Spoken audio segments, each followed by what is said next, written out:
Hello everybody and welcome to the channel. The Comandante C40 is an exceptional hand grinder. Based on the end result in the cup, many think it is the best you can get, especially for brewed coffee. The tactile feel and user experience is generally great, but the adjustment system leaves something to be desired. You either have to memorize where you are or reset the grinder by clicking your way all the way back to zero and counting back from there. In this video, I'm going to show a DIY solution for creating a click indicator system, which in my opinion completes the grinder's features and leaves very little to be desired. If you like this video, don't forget to hit that like button, and if you want to see more videos like this, please consider subscribing. The basic method is pretty simple. First, reset the grinder to your zero spot using the manufacturer's method. Then choose one of the three ends of the knob. This will be your indicator. Mark the spot on the inner burr at the location of the knob end you selected. I have used regular black permanent marker and generic white marking tape with good results. Mark the spot on the outer rim. Here we will start creating the dial. The end of the knob you selected needs to be recognized. I used white marking tape and created an arrow and just glued it on there. There are 12 clicks per one rotation of the knob. The dial covers area from 0 to 35 clicks, which covers the mostly used settings very well. During use, when the inner burr is freely turning, you need to align the inner burr marking to the outer frame zero spot. After that, you can check the position of the knob and check the click you are on. Simple but effective. Let's see how this works in real life.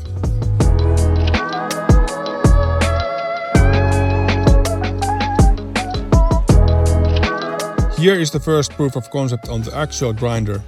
This worked very well, but left me wanting a bit more. The orange tape is there to prototype a height indicator, so you can better see on which rotation you are on. One rotation moves the burrs out by 0.75 mm. This means it is very much possible to just see or feel on which rotation you are on. I wanted to incorporate a way to make this a bit simpler for the first 3D printed prototype. By the way, I'm doing all the modeling with an iPad and Onshape, and will post the links to the public files in the video's description. Feel free to take this forward and make your own versions as you like. Back to the prototyping. The first prototype was then 3D printed with my Prusa Mark III's from PETG plastic. I printed the numbers with my label maker from outer vinyl, cut them to size and mounted them to the part. The ring was installed with thin double-sided tape to the grinder. The concept truly came to life with seeing all the numbers in the dial. Wow! After some time of using the first iteration, I found out that it was difficult to find the zero spot in the outer rim as the numbers are quite small. Also, it seems that the plastic rim does not make the static issue any better. The ring catches some ground coffee, which makes reading the numbers a bit difficult. Also, some coffee gets under the ring and the height indicators were soon a bit too high. I was able to improve some of the points mentioned to the second prototype. Next, I'm going to show the features and how the system works and how to use it. I have the grinder here with the DIY dial click indicator system installed, and I'm going to show the features. So here is the ring, which is 3D printed, and these are the numbers which are cut to size and then just glued on there independently.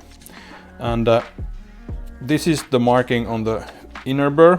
It's the marking for the zero click, so I'm going to now zero the grinder as per manufacturer's instructions.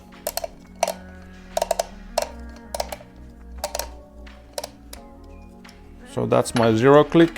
The crank is not turning by its own weight, and if I take it just one out, you can see it's free. Okay, so we are now at zero, and if I want to use the dial, I need to align this marking with the zero here.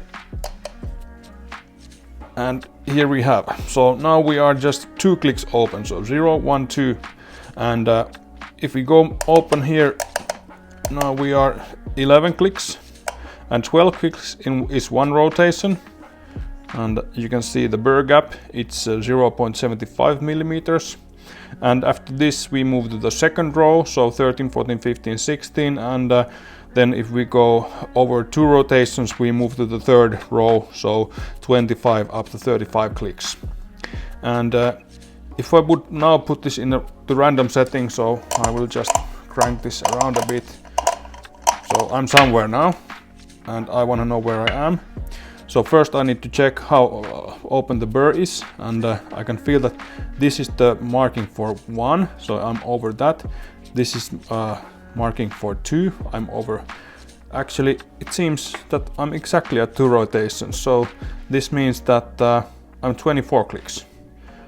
And easy as that. And if I now want to adjust, I don't need to guess, I can just do like that and check, well, that's 27 clicks. Very simple.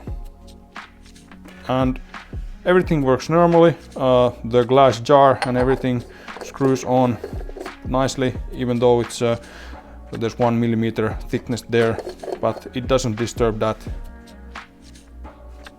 So yeah, there we go, working nicely.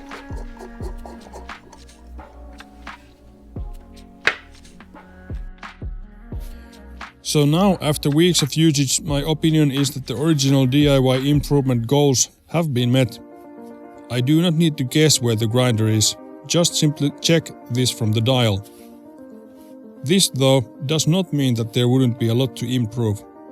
This could be refined to be a real product or even implemented to the original grinder as a feature. You could adjust the zero spot for the knob with thin sims and make the zero spot marking on the burr with the laser markings, for example, as is currently done in production. This would be an awesome addition to the Comandante grinder. Comandante, maybe in Mark V. I hope you found this video useful, and I really encourage you to take this idea in and maybe take it forward and really work on it. If you do so, my only request would be that you post something somewhere so people could collaborate on this. Collective mind is strong, and open source is the way to the future. Drop a comment down below to let me know your thoughts, and hit that like button if you learned something. Thanks for watching, and have a nice day.